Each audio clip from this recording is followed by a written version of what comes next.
Ya, kembali lagi bersama saya di channel Kimia Asik. Kali ini kita akan belajar tentang sifat keperiodikan unsur. Materi ini melanjutkan materi kelas 10 mengenai sistem periodik unsur.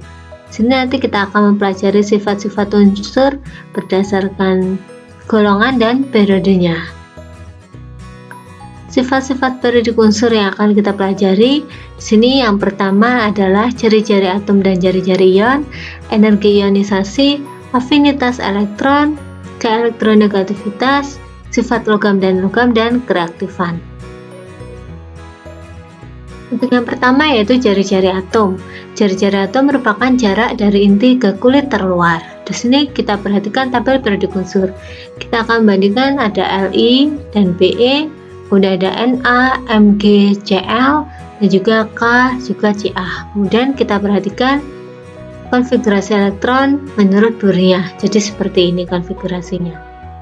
Nah, ketika kita melihat, kita akan membuat suatu perbandingan antara jari-jari atomnya. Jadi di sini saya gambarkan jari-jari Li, Na, kemudian jari-jari atom K. Bisa kita lihat perbandingannya. Antara Li, Na, dan K, mereka ini terletak dalam golongan yang sama, yaitu golongan 1A. Nah, bisa kita perhatikan di tabel periodik unsur, maka bisa kita simpulkan dalam satu golongan dari atas ke bawah jari-jari atomnya semakin besar. Nah, sekarang coba untuk Be, Mg, dan Ca. Ternyata juga sama. Mereka terletak dalam satu golongan, yaitu golongan 2A, dan terlihat bahwa jari-jari atomnya dari atas ke bawah semakin besar. Nah, kemudian bagaimana dengan Cl? Kita bandingkan, Cl berada pada periode 3 yang bersama dengan Na dan Mg.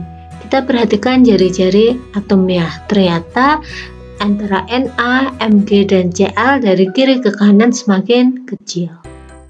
Nah, maka di sini kecenderungan jari-jari atom dalam sistem periodik unsurnya dari atas ke bawah atau segolongan, jari-jarinya semakin bertambah, sedangkan dalam satu periode dari kiri ke kanan, jari-jari atomnya semakin berkurang.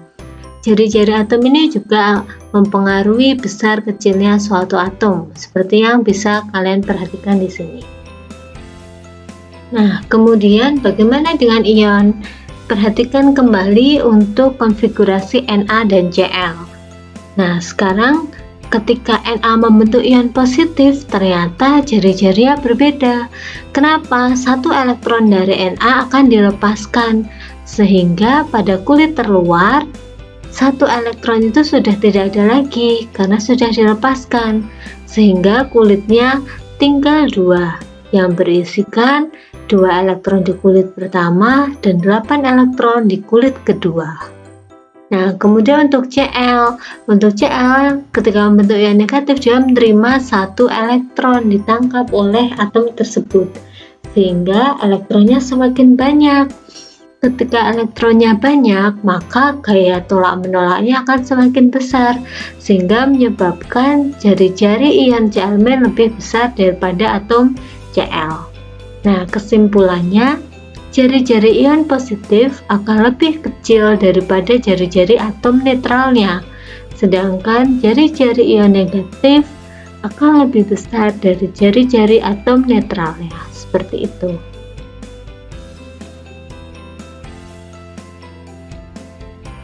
Kemudian kita bahas contoh soalnya. Di sini ada diketahui suatu unsur yang memiliki jari-jari tertentu dan ditulis secara acak. Kita tidak tahu angka-angka tersebut milik jari-jari atom unsur apa. Nah, yang ditanyakan adalah jari-jari dari atom Na. Di sini caranya untuk unsur-unsur tersebut kita susun, kita bayangkan di mana letak mereka. Apakah pada golongan yang sama atau beda. Nah, di sini kita ingat Li, Na, K itu dalam satu golongan, dari atas ke bawah kita tulis seperti ini. Kemudian untuk Be dan B ada satu periode dengan Li, maka kita tulis seperti ini. Kemudian ingat dari atas ke bawah jari-jari atom itu semakin besar. Sedangkan dari kiri ke kanan jari-jari atomnya semakin kecil. Nah, maka kita urutkan. Kita coba mengurutkan dari angka yang paling kecil, yaitu 0,8. Berarti 0,8 milik atom B. Kemudian selanjutnya 0,89 atom Be, kemudian 1,23 Li, Na 1,57 dan K 2,01. Jadi jawaban untuk jari-jari atom Na adalah 1,57. Jadi jawabannya yang B.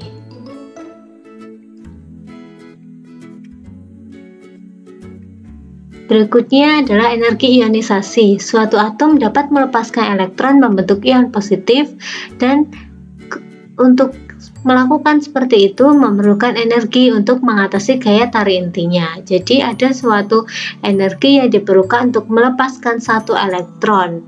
Nah, di sini energi tersebut disebut dengan energi ionisasi. Semakin kecil energi ionisasi, atom akan semakin mudah melepaskan elektron. Nah, di sini kita memperhatikan kecenderungannya ya. Dalam satu golongan dari atas ke bawah, energi ionisasi itu angkanya akan semakin berkurang. Sedangkan dalam satu periode dari kiri ke kanan, energi ionisasinya cenderung bertambah. Nah, di sini contoh soalnya ada unsur, kemudian ada beberapa data energi ionisasi.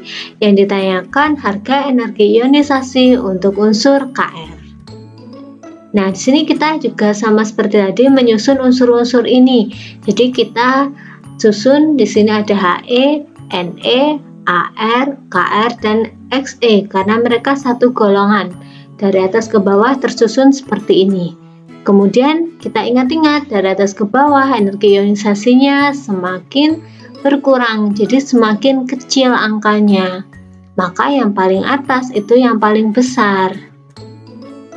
Sehingga ketika kita masukkan angka-angkanya, untuk He adalah 2372, Ne 2080, Ar 1520, Kr 1350, dan Xe 1170. Jadi energi ionisasi unsur Kr adalah 1350. Nah, kemudian sifat berikutnya yaitu afinitas elektron. Suatu atom dapat menerima elektron dan membentuk ion negatif. Ketika dia menerima elektron, ada atom-atom yang perlu melepaskan energi. Atom-atom yang seperti itu akan memiliki afinitas elektron bertanda negatif. Kemudian sebaliknya, yang menyerap energi, afinitas elektronnya akan bertanda positif. Afinitas elektron adalah energi yang menyertai penambahan satu elektron. Semakin kecil afinitas elektron, atom akan semakin sulit menerima elektron. Nah, di sini bisa kita cermati kecenderungannya ya. Dalam satu golongan, dari atas ke bawah, bisa kalian perhatikan angka-angkanya. Di sini afinitas elektronnya akan semakin berkurang. Yang kalian perhatikan angka-angkanya saja ya, tanda negatifnya tidak perlu kalian hiraukan. Kemudian dari kiri ke kanan, afinitas elektronnya semakin bertambah karena angkanya semakin besar, dan di situ untuk yang golongan 8A di sini afinitas elektronnya memiliki tanda positif. Kemudian elektronegativitas atau disebut juga dengan keelektronegatifan, yaitu kemampuan relatif suatu atom untuk menarik elektron atom lain dalam suatu ikatan. Kecenderungannya dalam satu golongan dari atas ke bawah, elektronegativitasnya akan semakin berkurang.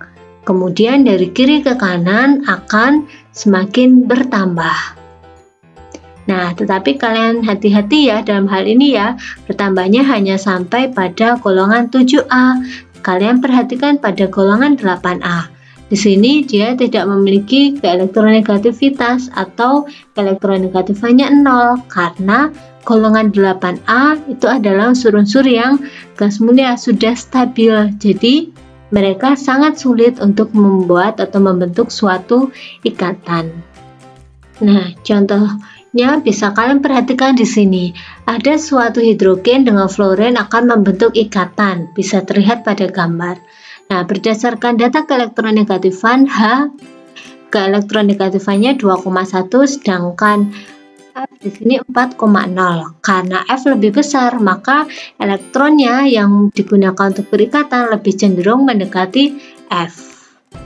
Kemudian elektropositif itu berkebalikan dengan elektronegatif.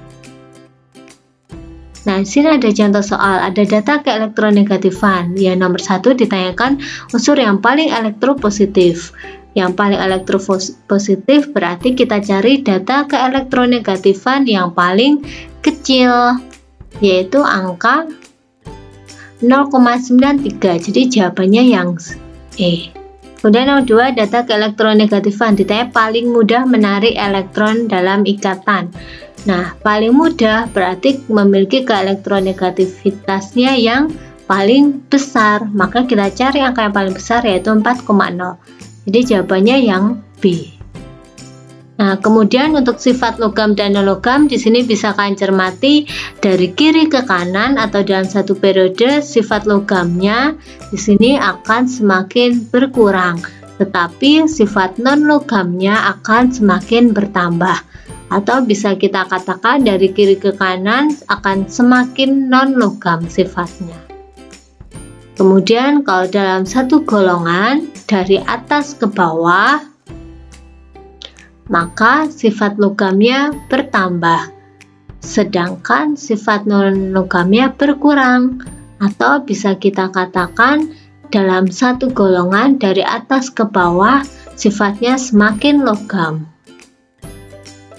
Oke, sifat yang terakhir yaitu kereaktifan. Artinya reaktif itu mudah bereaksi. Nah, kecenderungannya bisa kalian perhatikan ya, untuk unsur logam dari atas ke bawah cenderung bertambah, sedangkan untuk unsur-unsur non-logam dari atas ke bawah justru kereaktifannya berkurang. Nah, kemudian dari kiri ke kanan, di sini mula-mula kereaktifan menurun, kemudian bertambah hingga golongan 7A. Untuk golongan 8A, dia paling tidak reaktif. Nah, kemudian untuk kesimpulan di sini kita akan buat kesimpulan untuk sifat-sifat jari-jari atom, energi ionisasi, afinitas elektron, dan elektronegativitas. Nah, kita buat seperti ini ya. Jadi dalam satu golongan dari atas ke bawah, di sini ada sesuatu yang lebih besar sifatnya. Nah, ingat ya, kalau dalam satu golongan dari atas ke bawah berarti sesuai dengan kenaikan nomor atom. Kemudian, kalau periode bisa kita buat dari kiri ke kanan juga ada yang semakin besar. Dalam satu periode dari kiri ke kanan artinya juga berdasarkan kenaikan nomor atom. Nah, sifat yang dari atas ke bawah semakin besar adalah jari-jari atom. Sedangkan untuk sifat yang dari kiri ke kanan yang semakin besar adalah energi ionisasi, afinitas elektron, dan elektronegativitas. Oke, semoga bisa dipahami ya.